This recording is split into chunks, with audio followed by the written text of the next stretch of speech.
అంత ఖాళీగా ఉన్నారు ఏంట్రా? పని పాట ఏం లేదా?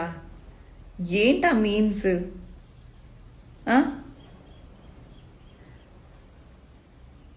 మొన్నటిదాకా బీచ్లో బట్టలు తీసేసి తిరిగేస్తాను అని చెప్పేసి ఫేక్ ప్రచారాలు చేశారు.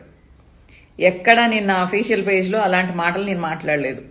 అండ్ నేను ఏదైతే వీడియోలు చేశానో, అంతకుముందు ఏమైతే పోస్టులు చేశానో, ఏమైతే లైవ్లు చేశానో అవి అలాగే ఉన్నాయి. ప్రతి ఒక్కటి ఏది డిలీట్ చేయలేదు.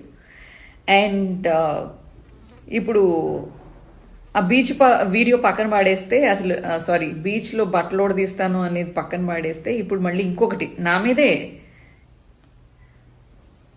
ప్రతి ఒక్కళ్ళకి నేను ఒకదాన్ని హాట్ కేక్ లాగా దొరుకుతాను. ఏందో మరి నేనేమంత అందగత్తని కాదు, నేనేమంత ఇదేం కాదు. అయినా కానీ నాకు పడి ఏడుస్తారేందో నాకు అర్థం కాదు. ఇప్పుడు బైరెడ్డి సిద్ధార్థ రెడ్డి గురించి అనవసరంగా ఫేక్ ప్రచారాలు మొదలుపెట్టారు.